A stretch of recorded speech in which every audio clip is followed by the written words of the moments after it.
Okay, so this is Module 5, Exercise 5-3, and the work that we're going to be doing is in the book on page 123, and it is the skills review.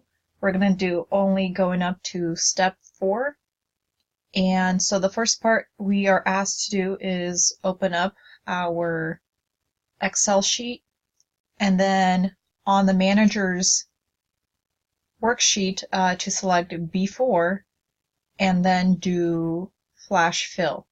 So I am going to go to my data tab up in the ribbon. Then since my screen is kind of made smaller, so that way I could see my steps, my flash fill is going to be in the data tools and right here. So flash fills all my names. I'm going to go over to D2. Step C is asking for us to convert all the letters with an uppercase. So we're going to do equal sign to start off our formula. We're going to type in proper.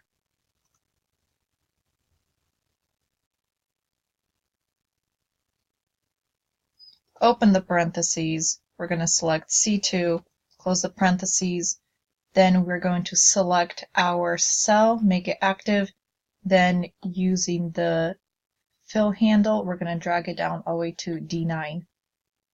Okay, then we're going to go up to cell E2, and this it's asking us to do an uppercase for each word. So we're going to equal sign, type in upper, open the parentheses, select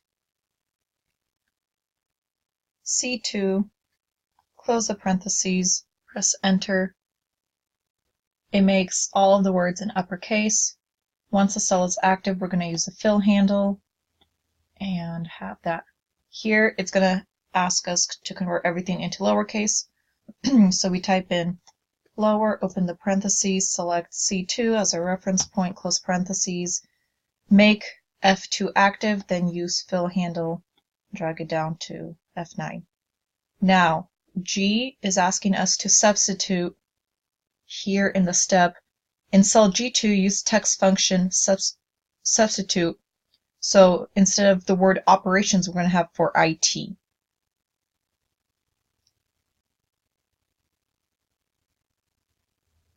So we're going to go to formulas. In our function library, we're going to go to text because substitute is more for text. We're going to search until we find it, substitute. And then it actually gives us directions of what we should be doing. So hint, the function arguments dialog box. Text is F2. Oops. Okay. So we're going to select F2. Old text is, we're going to open parentheses, operations. Oops, operations. And then for new text, we're going to open parentheses and we're going to type in and capitalize IT, close parentheses, and we're going to press enter.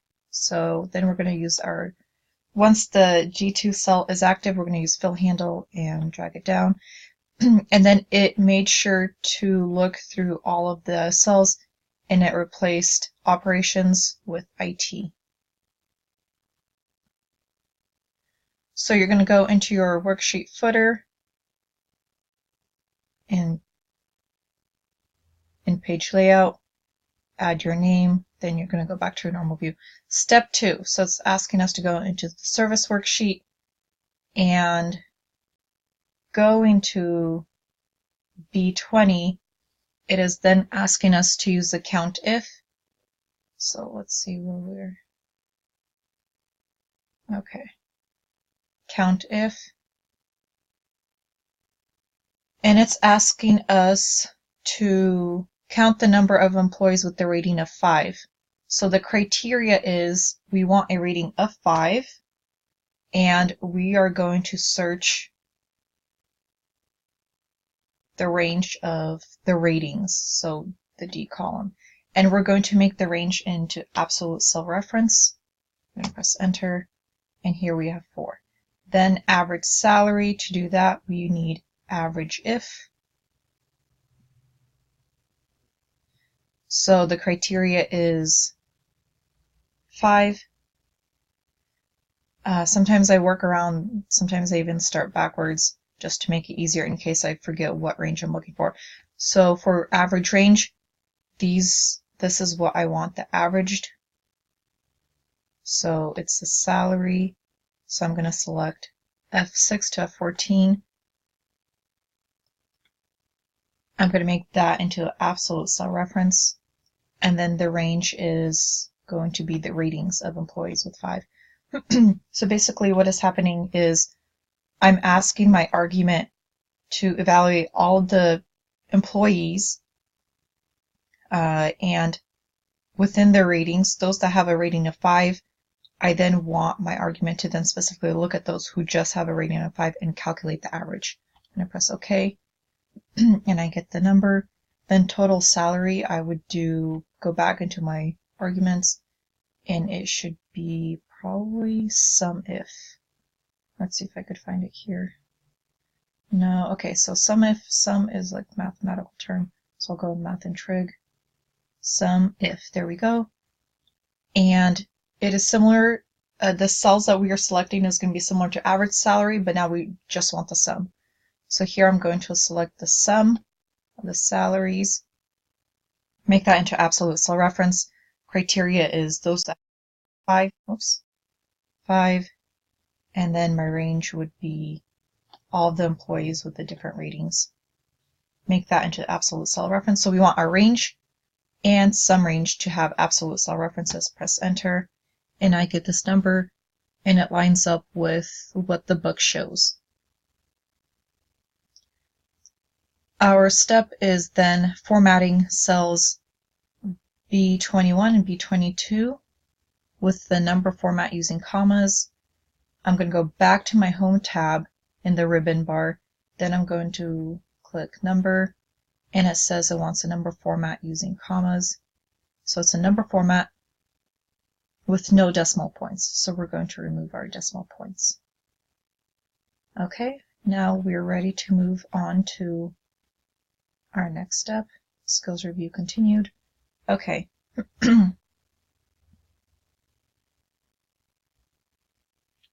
So make the summary sheet active.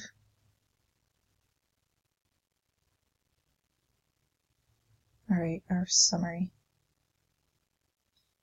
Here it wants the auto sum. So we're going to press equal sign, sum, open the parentheses. Now this is where you're going to have to be careful on what you hold on your press on your keyboard and where you click.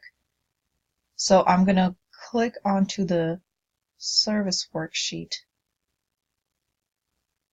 Then it says for me to click on cell F15. So I'm going to click on cell F15. I'm going to press my Shift key on my keyboard. Then I'm going to click on accounting, a worksheet. I'm going to let go of my Shift key. I'm going to go into my formula bar, making sure I don't hit any other cells. And then I'm going to, on my keyboard, close the parentheses and then press enter. And it automatically takes me back to my summary worksheet with the final result. So it just summed the cells of F15 in the accounting and the service worksheets.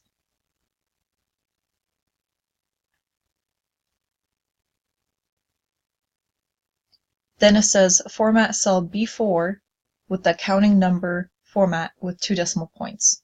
So accounting number format, it has 2 decimal points, and we're done with that step. We're going to go on to step 4. Check formula for errors. It says make service sheet active. And we're going to go to I6. We're going to use the if error, so I'm going to go to my formulas tab in my ribbon. And if error is more of a logical type argument, so I'm going to select if error. An argument dialog box pops up. And then here it's going to actually tell me what I need to select.